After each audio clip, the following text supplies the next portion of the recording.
My wife said he was bigger and younger, so I let silence, evidence, and an envelope at brunch end her affair, her image, and our marriage forever. He's bigger, younger, and actually satisfies me. That was the line, delivered with a smirk, fork dangling in her fingers like the words hadn't just split the air like a hatchet. She didn't even blink.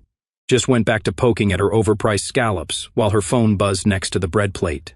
Across the table, I stared, nodded at her, through her, past the 42-year-old face I once thought I'd grow old beside.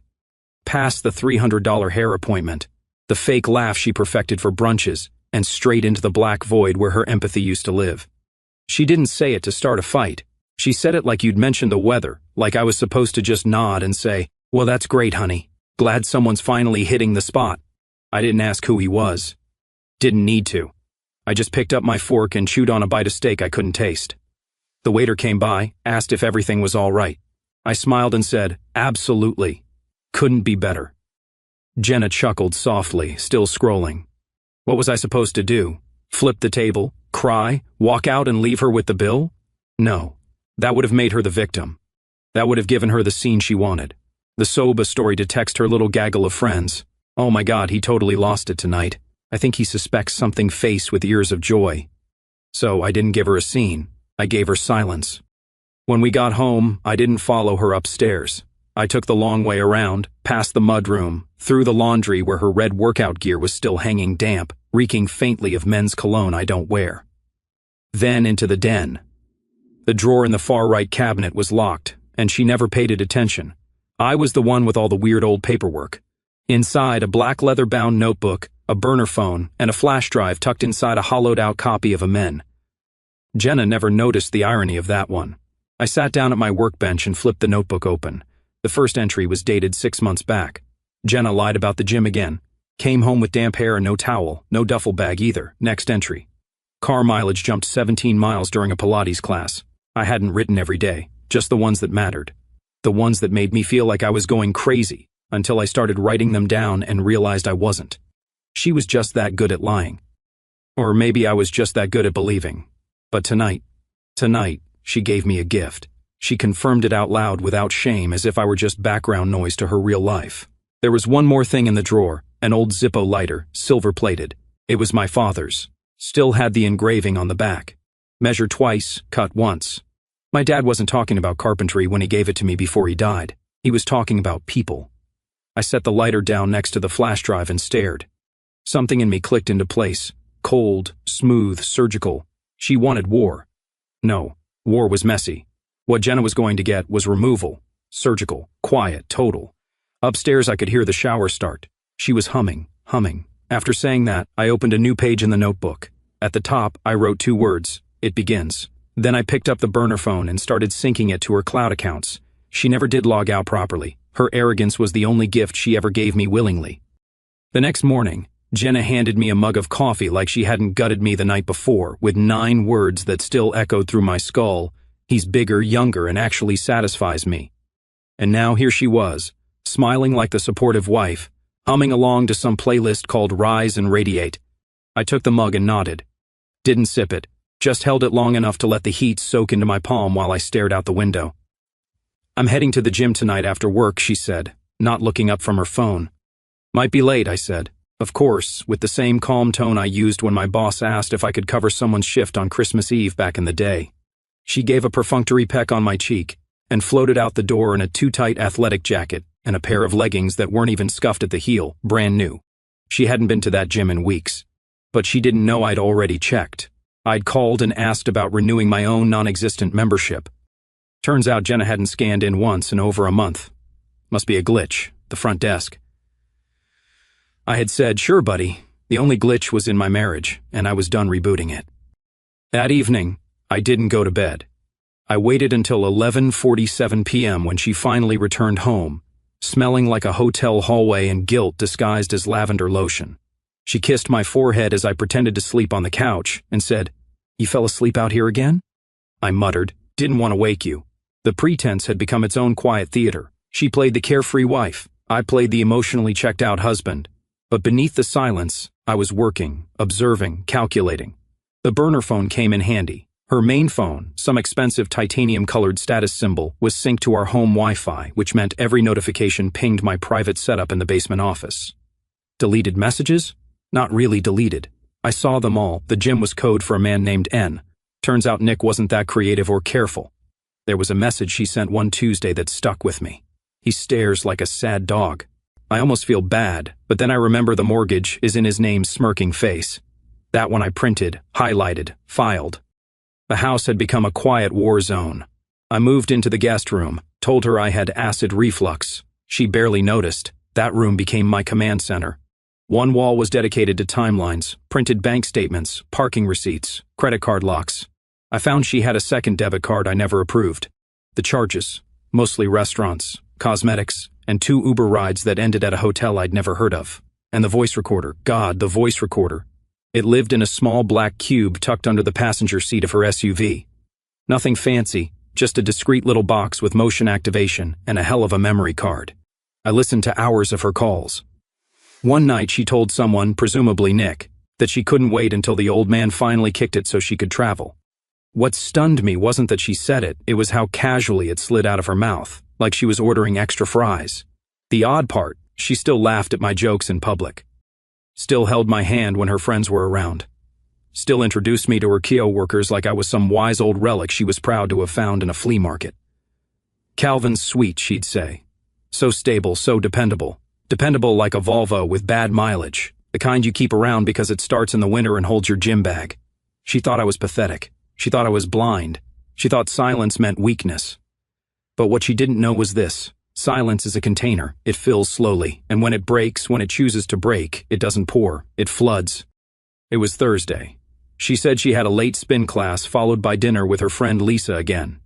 Lisa must have developed a sudden addiction to Thai food and elliptical machines because Jenna was using that combo 3 times a week now like it was a loyalty card. I let her leave first, watched from the upstairs window as her SUV pulled out. Then I opened the dealership app on my laptop. She never bothered disabling location services. I watched the little car icon move north, not toward the gym, not toward any restaurant we'd ever been to, but to a building near Waverly and 9th. I zoomed in. Condo complex gated, nothing in her name on file when I checked last week, but she was there now, so I waited. 37 minutes later the icon didn't move, so I got in my car. I didn't drive fast. I drove deliberately. I parked half a block away and walked around to the back alley where the condos overlooked the side lot. There was her car, 3rd space from the dumpster. Same faded bumper sticker that says, "Strong women build each other up." Ironic considering she spent most of her free time dismantling me in group chats. I found a shadowed spot across the street and waited, and then I saw him.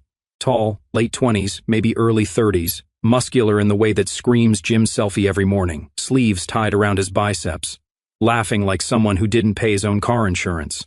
And there she was, Jenna, exiting the front door behind him with her coat draped over her arm, and that same flirty smirk she used to wear when she was still pretending she respected me. She touched his chest before they got in his car, just casually, like it wasn't ruining a 19-year marriage, like it didn't matter, like I didn't matter. I didn't yell, didn't storm across the street and play the wounded husband. I just raised my phone, zoomed in, and snapped 3 clear photos. Her smile fake and wide, his hand low on her back, her laugh mid-frame, lips parted. Click, click, click. I walked back to my car in silence. The air felt colder than when I'd arrived, not because of the weather, because something in me, whatever piece was still clinging to hope, had gone fully numb. Back home, I opened the folder on my desktop labeled Exit, dropped the photos in, added a subfolder, Nick. That was the first time I put a name to the face. I didn't know it was Nick yet, but I knew the car, I knew the building, I knew enough to know he wasn't just a fling, he was the replacement. The next morning, while Jenna sipped her chai and scrolled Instagram, I told her I was running errands. What I actually did was drive to a nondescript brick building just outside city center, one of those law firms that doesn't advertise. The receptionist didn't blink when I said my name. I'd made the appointment 3 weeks earlier, right after she sent that message about me being a financial seatbelt. The lawyer was polite, sharp-eyed. She let me speak, then said, "You're already ahead of 90% of men who come in here." I handed her the flash drive, the bank logs, and a printed copy of Jenna's private messages. "I want options," I said. "You'll have them," she replied. "And leverage." After that, I walked 2 blocks and stepped into an even quieter office. This one belonging to a private investigator with a steel jaw and a dry sense of humor. He'd done work for one of my old colleagues, a messy inheritance battle, and came highly recommended. He leaned back in his chair, looked over the initial notes I brought, and said, "You sure you want to see everything?" "No," I said flatly, "but I need to." He nodded and scribbled something. "We'll find out who Nick is." He said the name casually, but when I heard it come from someone else's mouth, it hit different. It was real now. This wasn't paranoia. This wasn't jealousy. This was strategy. Jenna still thought she was the only one playing a game, but the board had already flipped. I never thought the deepest wound would come from someone else's mouth. After the investigator confirmed the guy's name, Nick Travers, 33, personal trainer, 3 failed startups, 1 expunged misdemeanor, I should have been satisfied, but facts didn't sting like whispers did. And the real rot, it didn't live in the bedroom. It lived at brunch. That's where Lisa came in. Lisa had been Jenna's friend for years, yoga buddy, night partner, professional listener. She was the one who always started sentences with "not to be mean," but, and then said something that was without exception mean. Jenna adored her, and Lisa adored gossip. So, I got close. I didn't ask much. Just started bumping into her more at the store, the gym, the real gym. Once at the dog park, even though I don't have a damn dog. Casual, friendly. I asked how she was doing. Said I was trying to be more social lately now that I had more time to myself. She raised an eyebrow like she smelled blood. "Trouble in paradise?" she asked, not quite joking. "Not trouble," I said. "Just quiet distance. That's all it took." She started talking, not at first, but little bits like she was testing if I'd flinch. I didn't. The first breadcrumb. "Well, Jenna says you've been distant too. Like you don't really try anymore." "Interesting." Jenna had rewritten the story already. The second crumb, she just vents. You know, like at brunch, she'll joke around. It's harmless. And then the slice of the blade. One time she said being intimate with you was like trying to get a spark from a wet matchbook. She laughed. I didn't. Lisa's smile twitched, sensing something off. I mean, she was just being funny. You know how girls talk. Yeah, I knew she kept going too fast now, like someone trying to outrun their own guilt. She said you still wear socks during, well, you know, that it's like sleeping with a confused accountant. Oh, and that you once, God was it, apologized after. Each word wasn't a cut. It was a file against my spine, grinding something deeper than anger. It wasn't the cheating that finally did it. It was the mockery. The casual group chat, mimosa-fueled mockery of the man who paid the mortgage, fixed her brakes, and still kissed her goodnight when she pretended to sleep. Lisa talked more after that. She didn't know she was talking to a man who'd already filed preliminary paperwork, who had a PI report sitting in a locked drawer, who knew where Jenna went, what she bought, and who she texted after 11 p.m. Lisa just thought I was a tired husband looking for someone to finally hear him. And maybe in a way she wasn't wrong. I started playing the long game with her, dropping just enough crumbs to make her feel trusted. I even told her casually if I ever walked away, I wouldn't yell. I'd just leave a letter and vanish. She laughed. That's so you, Calvin. Quiet and classy. I smiled. And in that moment, I knew something she didn't. She was going to hand Jenna that letter. Not a literal letter, but something far heavier. An envelope. One that would make every funny story Jenna ever told at brunch freeze in her throat because betrayal cuts deep. But being mocked by someone who said, I do, that's the marrow breaker. And Lisa, she just volunteered to be the blade. It arrived on a Tuesday. No warning, no small talk, just a sealed padded envelope left under the doormat like it was nothing more than a lost package. The PI had texted, everything's in there, consider it conclusive.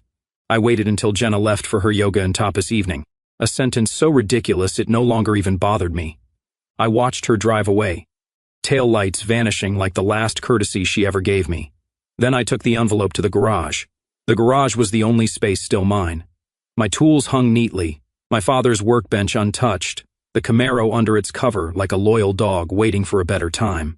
I sat on a stool, peeled the envelope open, and pulled out the USB drive, a manila folder, and a set of glossy photos clipped in threes.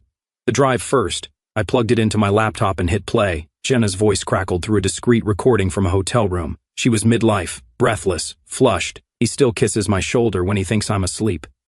So sad. It's like watching a dog guard a house that's already been robbed. A male voice, Nick's probably, chuckled. You think he suspects? No, he still folds my laundry. I think he believes if he irons his way through this, I'll magically forget I'm bored stiff. Another laugh. Then the kicker.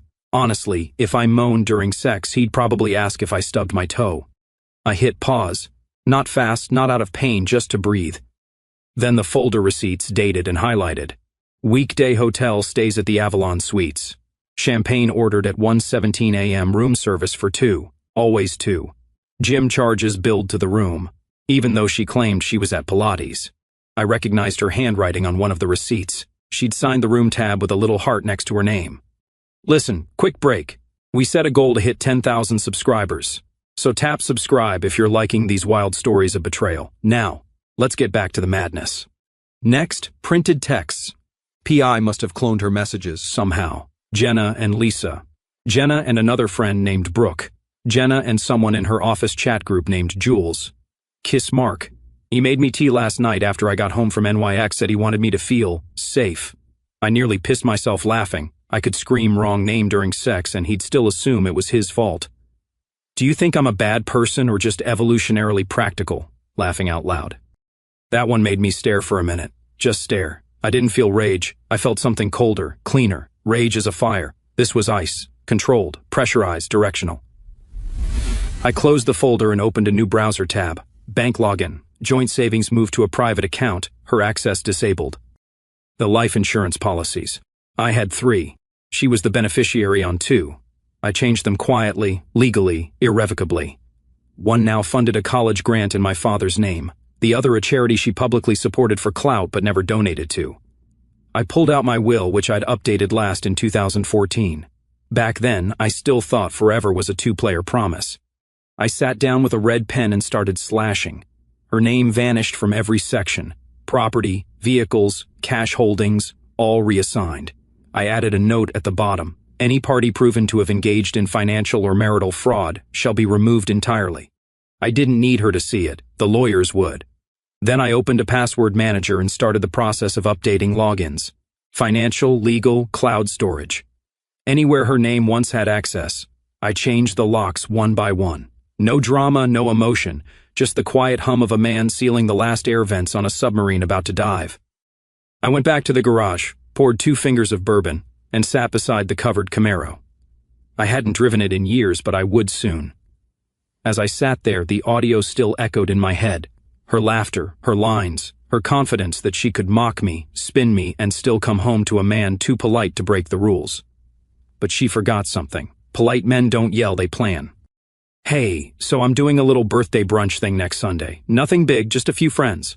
Want to come? She asked it while scrolling through her phone, not even looking up from whatever filtered nonsense her friends were feeding her that morning.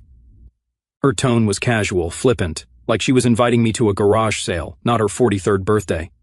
I looked at her across the kitchen island, slowly sipping the coffee I'd brewed 30 minutes before she even woke up. She'd added oat milk, cinnamon, and 3 lies already by the time she offered the invitation. Sure, I said. Wouldn't miss it. She smiled. Just a flicker, not warmth, more of a smug satisfaction, the kind you wear when you think you're still in control. And just like that, she gave me my battlefield, a public brunch with her closest friends, the same one she gossiped with about my sad eyes and repressed libido. The same group who thought I was just an oblivious bank account with high cholesterol and bad socks. She wanted a performance. She was going to get one. That night, I opened the manila folder again. Divorce petition drafted, revised, printed, evidence packet, receipts, texts, sync recordings, even the parking logs from the condo. My attorney had triple-checked everything for timing. We were holding legal dynamite, just waiting for the fuse. But that wasn't all.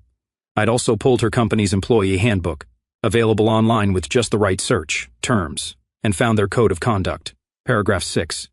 Any conduct which may bring the company into disrepute or suggest a conflict of ethical standards, especially behavior documented through third-party evidence, may result in immediate suspension or termination. Translation: cheating might be a private sin, but mocking your husband's finances, lying about company-covered hotel travel, and doing it all via work device, that's a corporate sin. So, I wrote a neat, neutral packet, not accusatory, just factual timeline, evidence, brief cover letter. Everything a corporate HR drone would need to panic. All of it went into a beige envelope, sealed, unlabeled, deadly. Then came the final piece. The delivery mechanism. Lisa. I met her for lunch that Wednesday. I chose the outdoor patio of a cafe near her office. She arrived in oversized sunglasses and perfume that didn't quite mask the tension. She ordered a mimosa. I ordered tea. "You okay?" she asked, peering over the rim of her glass. I shrugged. "Actually, better than I've been in years." She tilted her head, cautious, curious. "I want to ask you something," I said, pulling the envelope from my coat. "No pressure. But I think you'll understand." She didn't touch it, just stared at it. "I want you to give this to Jenna at her brunch." "Calvin," she started. "She won't expect it from me." I said. "She'll see me there. Think I'm just playing nice. But you've been in the room. You've heard it all. You know what she's done, what she said." Lisa looked away. "She doesn't filter. She dehumanized me, Lisa, to my face, to your faces. She made me the punchline to her entire social identity." Silence. Then Lisa picked up the envelope. "I'm not doing this for you," she said. "I'm doing it because I'm done laughing at someone else's expense." I nodded. "That's enough." We didn't speak for the rest of the lunch. Just sat in that odd, calm quiet. She didn't finish her mimosa. I paid. By Friday, I'd finalized the trust transfers, moved assets, canceled her joint credit cards, set automatic alerts on any attempts to access my accounts. I even bought a new suit. Not flashy, just sharply tailored, controlled. Sunday morning came fast. She spent an hour getting ready, hair curled, lashes curled, lies curled. She sprayed perfume like she was walking into war. And she was, only she didn't know it yet, because I wasn't bringing anger. I was bringing closure with paper, with silence, with the very friends who helped build the theater she performed in. I wasn't going to ruin her day. She'd done that all by herself. The brunch was at a chic little farm-to-table place Jenna liked to call elevated rustic, the kind of place where eggs came on reclaimed with slabs, and the mimosas were $18, but came with a sprig of rosemary. So you felt like you were getting your money's worth. I arrived 10 minutes early, wore the new suit, dark navy, tailored just enough to suggest I hadn't given up yet. Clean-shaven, shoes polished, smiled at the hostess, handed over Jenna's name, and was led to the patio. She wasn't there yet. Perfect. I took the corner seat just out of the center near the server's entrance, a place you sit when you don't want to be the center of attention, but still want a clear view of the stage. And this was a stage. One by one, they trickled in. Jenna's co-workers, friends, a former college roommate who once threw up in our bathroom at 2 a.m., but still sends us Christmas cards. Everyone who mattered in Jenna's curated little ecosystem of admiration. They smiled at me. A few gave polite hugs. One asked, "How's retirement treating you?" "Come," I said. "Predictable." Everyone nodded. No one asked more. That's what you say to a man you've heard about in group texts. The boring one. The one they said was nice, but kind of wallpaper. Then she arrived. Jenna walked in wearing a soft pink dress, and that air of theatrical arrival she practiced in front of the mirror, thinking no one noticed. She lit up the table with a laugh before she even sat down. "Oh my God, you're all insane," she said, waving her arms like she was overwhelmed by the generosity of their attention. "I said small and you still went big." She kissed cheeks, gave dramatic hugs, leaned in just close enough for everyone to smell the success she'd bathed in. She'd never looked more smug or more fragile. Then she saw me. "Babe," she beamed, coming over with arms open. I stood, offered a half embrace, and kissed her cheek with the precision of a man shaking hands with an enemy general before the battle. "You look great," I said. "You clean up well," she replied, which she always meant as a compliment and never realized was an insult. She took the seat at the center of the table like a queen at her coronation. Friends raised glasses. A toast was made. I joined in with a sip of orange juice. No alcohol. I wanted a clear mind. Conversations ebbed and flowed. They gossiped about TO workers, talked about renovations, bad first dates, some mutual friend's Botox disaster. I offered nods, quiet smiles, asked a few questions that made them think I was interested. Then, midway through a story, Jenna was telling something about her trip to Napa with the girls, a trip I paid for. Lisa walked in late, of course. She made an entrance, but not one that competed. She wore black, simple, no accessories, and in her hand, under her arm like a portfolio, was the beige envelope. She kissed Jenna's cheek. "Sorry I'm late, traffic was hell. No worries," Jenna chirped. "Glad you made it." Lisa sat next to me, didn't say a word at first, just looked at me subtly, no smile, just the barest flicker of acknowledgement. I gave her a small nod. That was it. No grand signal, no dramatic moment, just a nod because it was time. Jenna was in the middle of a story about some junior associate at her firm. Something petty about his tie and his try-hard energy. The table was laughing, nodding, sipping mimosas, and pretending to care. She had them wrapped around her finger, exactly where she liked them, the center of attention, the curated queen of passive-aggressive charm. Lisa stood up quietly. No speech, no clinking glass, just 3 soft steps to the head of the table and the envelope held delicately in both hands like it was a birthday card instead of the detonator. It truly was. From Calvin, she said. That was all. Jenna turned with a bright smile that faltered the moment she registered Lisa's tone and her expression. Lisa wasn't smiling, wasn't teasing, wasn't playing along. Her face was carved from stone, eyes flat. Thanks, Jenna said slowly, trying to laugh, trying to spin it before it even began. What is this? A love letter. Nobody else laughed. She opened it. First the papers, divorce proceedings, pre-filed, time-stamped, cleanly typed, addressed to her, signed. Then financial disclosures, details of every account she no longer had access to. Next, a copy of her company's ethics code with the relevant violation underlined in red. Then the receipts, hotel bookings, Uber drop-offs, dinner bills, all in her name. And finally, the flash drive. She held it up like it was radioactive. Probably recognized the brand, probably remembered the time she borrowed it from the drawer to transfer photos of that Lake Tahoe girls' trip that was in fact just her and Nick. At first, her smile stayed. It trembled, held in place by some desperate need to perform. But her fingers twitched. Her shoulders rose an inch. Her breath shortened, barely visible, unless you were watching her like a hawk, which I was.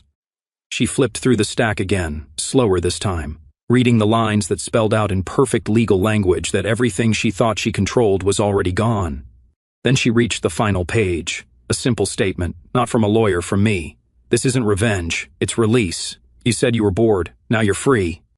The silence at the table swelled. Mimosas sat untouched. A fork slipped and clanged. One of her friends, Brooke, shifted in her chair and suddenly found her phone fascinating. Jenna looked up, her face pale, eyes darting between Lisa, me, the papers, the flash drive, and then around the table, hoping for someone, anyone, to say something, to save her. But no one did. Not Lisa, not Brooke, not her coworker Megan, and certainly not me. She tried to speak, but no words came. Her jaw moved once, twice. Then her hand trembled, and she shoved the papers back into the envelope like that would somehow unmake them, as if stuffing the truth into a folder would erase the fact that her kingdom had just collapsed in the span of 60 seconds. Her voice finally broke through, thin and wavering. Is this some kind of joke? Lisa sat back down, crossed her legs, picked up her mimosa. Do I look like I'm joking? And that was the moment Jenna finally realized. No one was coming to her defense. No one was laughing. No one saw her as the victim. She stood abruptly, knocking her chair backward. The scrape echoed across the patio. Her hands trembled. She was sweating now, visibly. Her mouth opened again, but there was no speech, just breath, shallow and fast. She looked at me. I tilted my head. That's it. No smile, no gloating, just an expression that said, you did this, not me. She grabbed her purse with the grace of a drunk actor missing their cue and fled the table, nearly tripping over the flower arrangement beside the gate. No one followed her. One by one, the guests looked back at me. Not accusatory, not angry, just quiet. I raised my glass to freedom, I said softly, and took a sip. Jenna didn't so much walk away from the table as flee it. Purse half-zipped, hair disheveled, envelope clutched like a live grenade. Her heels clicked unevenly against the patio stones. And for the first time in probably 20 years, she looked unsure of her own legs. No practiced sway, no calculated grace, just panic in motion. The gate swung shut behind her with a soft metallic clink that felt like a curtain drop. Show's over. I stood slowly, adjusted my jacket, picked up my phone, which I'd left untouched the entire brunch, and slid it into my pocket. Thank you all for coming, I said, nodding toward the stunned crowd. It's been enlightening. No one responded. Not because they were angry, because they knew. That kind of silence doesn't come from confusion. It comes from realization. One by one, their eyes dropped to their plates. Lisa met my gaze briefly, then looked away, not out of shame, just acknowledgement. I walked out without another word. No need to explain, no scene to make. Let them sit in the wreckage of her performance, stunned at how fast the set collapsed when one wire was cut. By the time Jenna got home that afternoon, her key card no longer worked for our joint savings account. She tried calling the bank. Security questions failed. She tried my phone.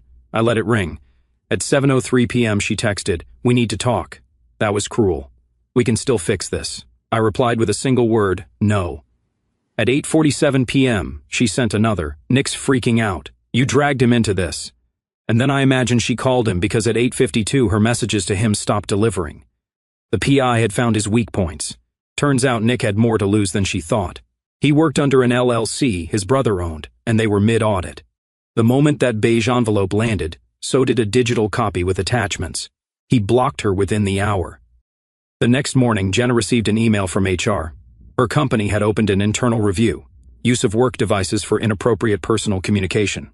Breach of code of conduct. Attached were timestamped screenshots she never thought would see daylight. By noon, she was temporarily suspended pending investigation. Her assistant was told to pack her desk. Jenna didn't even get the chance. She called Lisa 5 times. Voicemail, tried texting, delivered, no reply.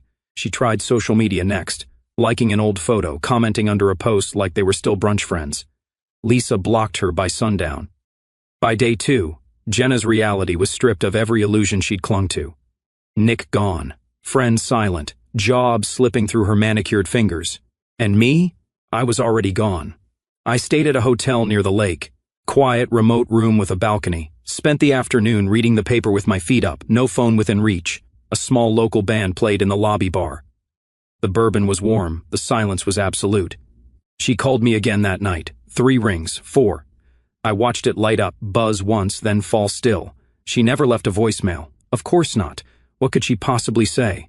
I didn't think you'd actually do it. I thought you were too old, too slow, too soft. The truth is, she thought I wouldn't see her. She never expected I'd look straight through her and past her and plan a world that didn't need her in it. Now she was left screaming, in a vacuum, where every voice that once echoed her cruelty had suddenly gone quiet. And I had no need to raise mine at all. The lake was still that morning, flat like glass, barely rippling even as the early breeze rolled in off the water. The kind of silence most people call eerie. I called it earned. 2 weeks had passed. The final signatures had come in yesterday.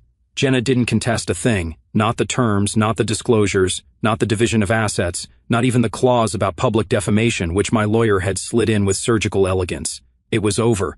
The papers were filed, stamped, irrevocable. She hadn't called me since the last failed attempt. Just went quiet.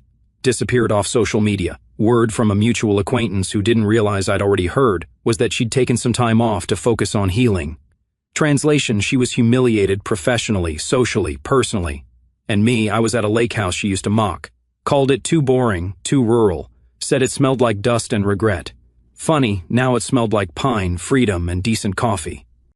I'd even restained the deck myself. There was something about the physical labor, wood, nails, sweat that made everything feel real again, honest. Nothing hiding under the surface. The Camaro was parked out front, polished, tuned, ready to run. I hadn't driven it since the day I'd moved my father's tools into storage. Now, I drove it to the little local store every morning for bread and eggs. It turned heads. No one asked questions. I sat on the porch with a book I hadn't touched in years. Something about second chances and self-destruction. Literary irony. Then my phone buzzed. A text from Lisa. Just 3 words. She's still shaking. I stared at the screen for a moment. Not because I was tempted to respond. There was nothing to say. Just the finality of it. The quiet confirmation that the blade I'd set in motion hadn't just landed. It had sunk. But revenge. Revenge wasn't the point. Precision was. I deleted the message. Didn't archive it, didn't screenshot it, just wiped it from existence like the woman who once stood in my kitchen and said, "He's bigger, younger, and actually satisfies me." As if that sentence wouldn't echo forever in a man's skull. No. Now she was just a memory. No drama, no fire, just a blank space where something toxic used to live. The lake shimmered as the sun rose higher. Somewhere across the water a loon cried out. I leaned back, breathed in the pine, and let it sit in my chest for a moment longer before I exhaled. Slow, steady, final. Not because I needed closure, but because she did. And I'd already given it to her in a beige envelope with silence at brunch.